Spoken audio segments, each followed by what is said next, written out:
दोस्तों, कैसे हैं आप सब लोग। स्वागत है आपका हमारे YouTube चैनल फिजिक्स सॉल्यूशन में। तो दोस्तों, जैसा कि आप सब लोगों को पता है कि हमारी चल रही थी कॉलिजन सीरीज, उसमें हम बात कर चुके थे पूर्ण प्रत्यास्थ सम्मुख टक्कर के लिए, यानी कि perfectly elastic head on collision के लिए। आज हम बात करने वाले हैं पूर्ण प्रत्यास्थ तिर्यक टक्कर के लिए, यानी कि परफेक्टली इलास्टिक कोई भी बॉडी हो और उसकी जो टक्कर होगी, उसमें जो कॉलिजन होगा वो कैसा होगा, तिर्यक यानी कि ऑब्लिक टक्कर होगी। तो उसके लिए हम बात करें तो सबसे पहले मैं आपको ये बात बता देना चाहता हूँ, यहाँ हम बात करने वाले हैं प्रकीर्णन कोण, अर्थात जब कोई भी दो बॉडी ऑब्लिक टक्कर यानी कि तिर्यक टक्कर करती हैं। इस प्रकार यहाँ पर ये कोई बॉडी रखी है, ये सीधी गई, यहाँ से इसको यहाँ हिट किया, तो जो ये टक्कर होती है हम यहाँ बात करने वाले हैं। तो यहाँ जो एंगल आएगा दोनों के बीच में, ये इस तरफ चली जाएगी और ये आके इस तरफ चली जाएगी। तो यहाँ जो एंगल बनता है दोनों के बीच में, उसको प्रकीर्णन कोण कहते हैं। तो हम यहाँ बात करने वाले हैं आज प्रकीर्णन कोण के लिए। तो बात करें हम ऑब्लिक टक्कर में, तो सबसे पहले बात आती है कि भाई जो पोजीशन है पिंडों की वो किस प्रकार होनी चाहिए। माना कोई भी दो पिंड इस प्रकार रखे हुए हैं,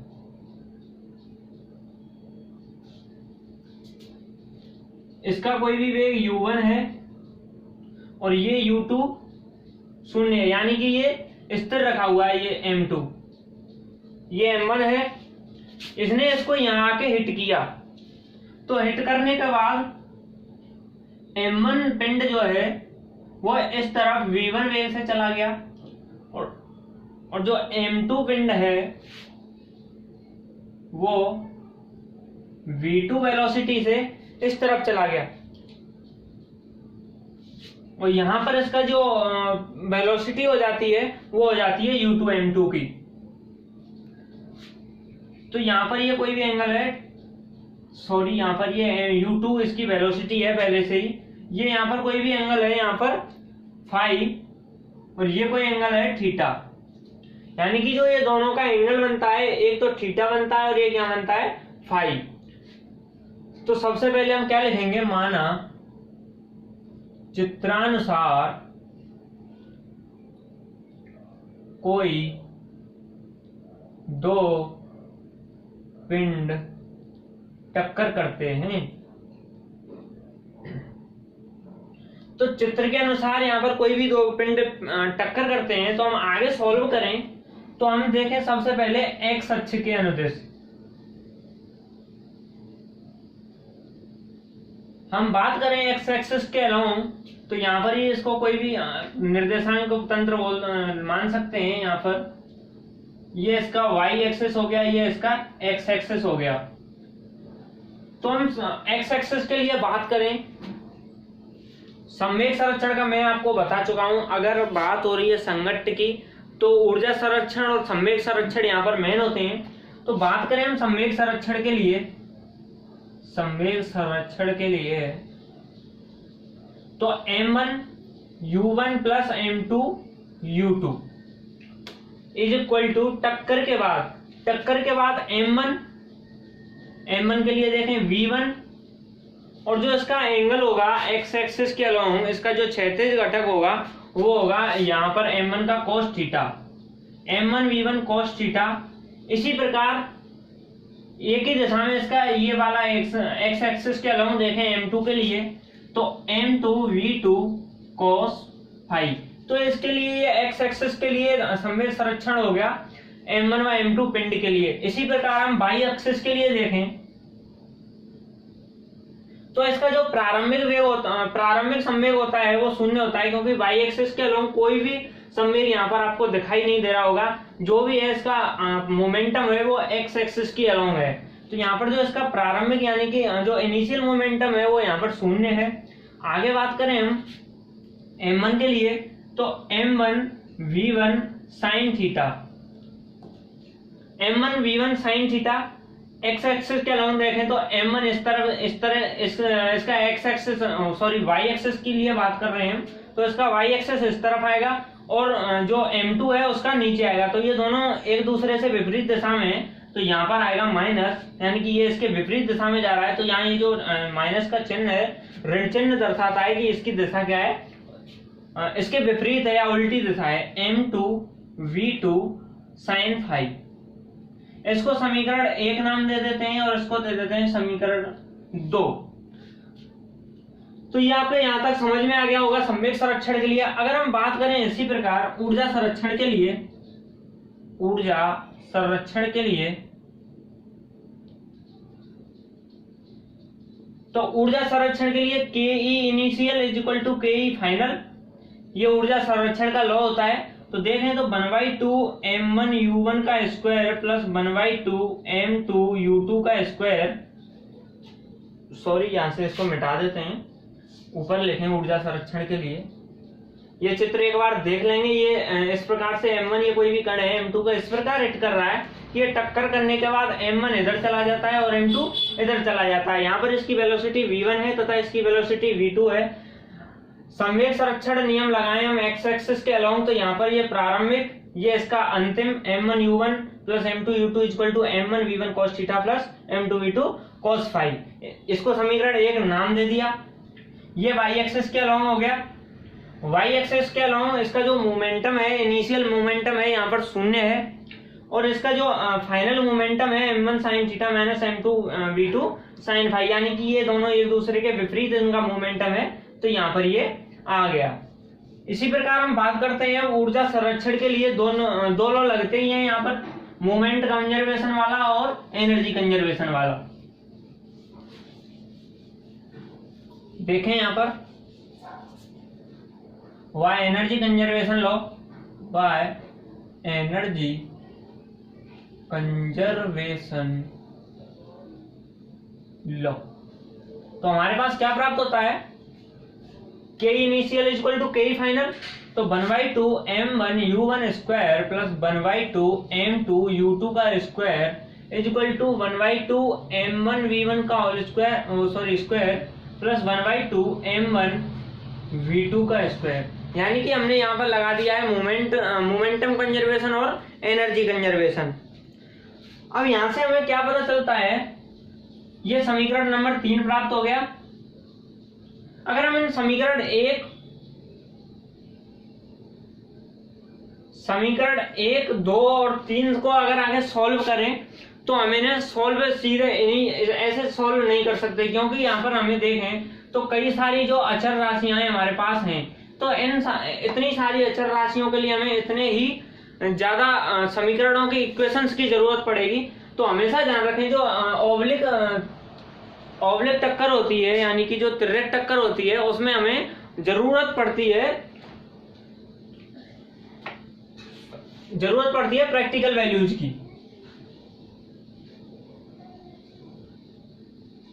मेरा कहने का मतलब ये है, यहां पर अगर हम आगे लिखें, तिर्यक टक्कर को बिना प्रैक्टिकल वैल्यूज के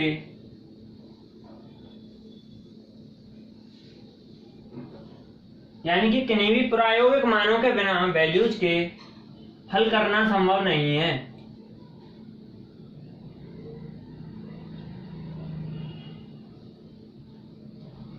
अब ये हल करना संभव क्यों नहीं है, मैं आपको बता चुका हूं कि जितने ज्यादा अपने पास अचर राशियां होती हैं, उन्हें सॉल्व करने के लिए उतने ही हमें इक्वेशंस की जरूरत पड़ती है। अगर हम यहाँ पर हम सॉल्व करने बैठेंगे तो हमें बहुत सारी इक्वेशंस बनानी पड़ेंगी, तो इसके लिए हम प्रैक्टिकल वैल्यूज लेके इसको सॉल्व करते हैं। तो ये बात हो गई हमारी ऑब्लिक कलीजन की। अगर हम बात करें, यहाँ पर एक स्पेशल केस आता है ऑब्लिक कलीजन के लिए, तो उस स्पेशल केस की बात करते हैं हम आगे। स्पेशल केस,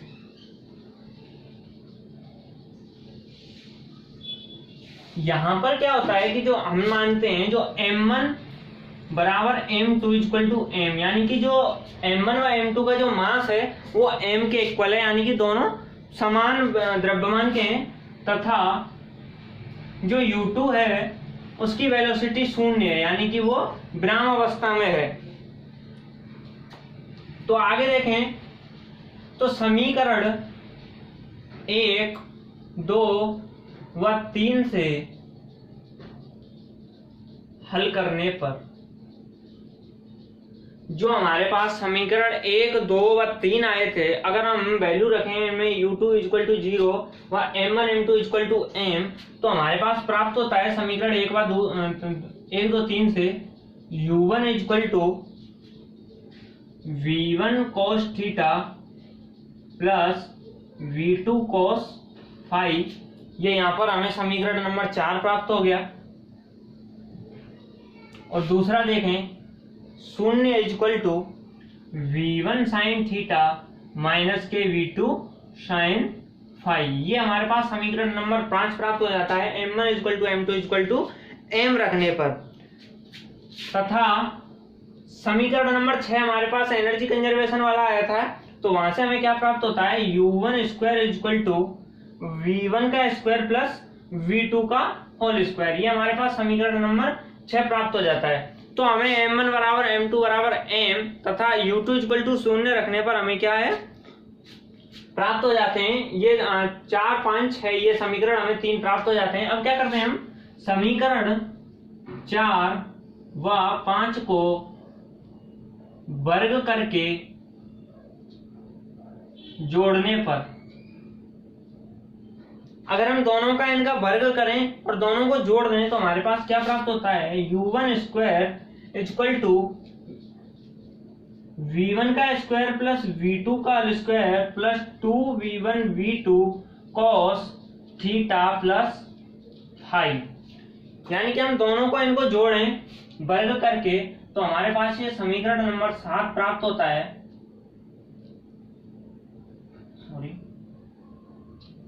ये हमारे पास प्राप्त हो जाता है u1 square equal to v1 का square plus v2 square plus 2v1 v2 cos theta plus phi. तो आगे क्या करते हैं हम, समीकरण 6 व 7 से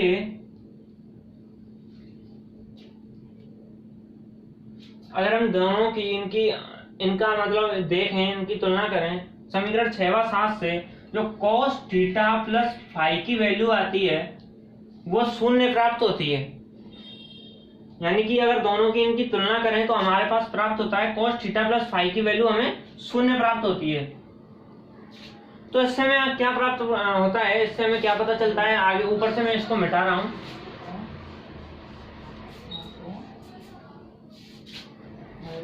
इसलिए theta plus phi equal to π/2 प्राप्त होता है। यानी कि अगर cos थीटा की वैल्यू अगर 0 है तो हमारे पास जो थीटा का मान होता है वो π/2 यानी कि 90 डिग्री प्राप्त होता है। तो हमें इससे क्या पता चलता है देखेंगे तो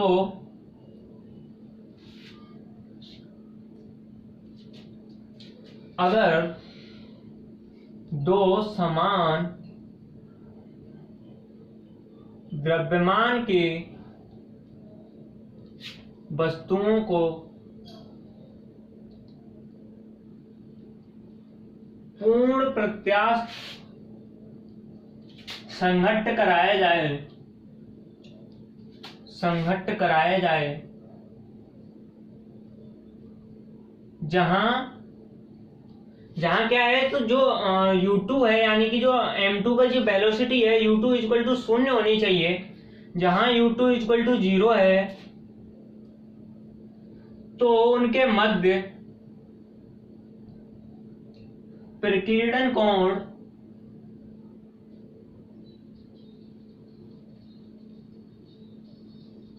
नाइन्टी डिग्री प्राप्त होता है, यानी कि π/2 प्राप्त होता है।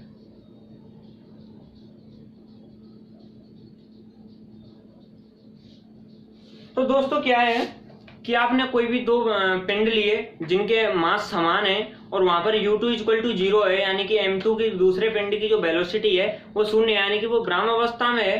तो हमें क्या है, इससे पता चलता है कि अगर दोनों को इनको हम कलीजन कराएं इन दोनों में, तो कलीजन के पश्चात हमें पता चलता है जो इनके मध्य दोनों के मध्य जो एंगल होता है वो सदैव 90 डिग्री प्राप्त होता है। यानी कि जो इनका परिकीर्णन कोण होता है एक दूसरे से दूर, यानी कि वो 90 डिग्री प्राप्त होता है। तो दोस्तों ये हमारी बात हो गई थी पूर्ण प्रत्यास्थ ऑब्लिक टक्कर यानी कि तिर्यक टक्कर की। इससे पिछले लेक्चर में हम बात कर चुके थे सम्मुख टक्कर के लिए, हेड ऑन कलीजन के लिए। तो दोस्तों ये टॉपिक आई थिंक यहीं समाप्त हो जाता है। अगर आपको कोई और भी प्रॉब्लम हो, कोई भी क्वेरी हो तो हमें कमेंट करके जरूर बताएं। Thanks for this lecture. Have a nice day.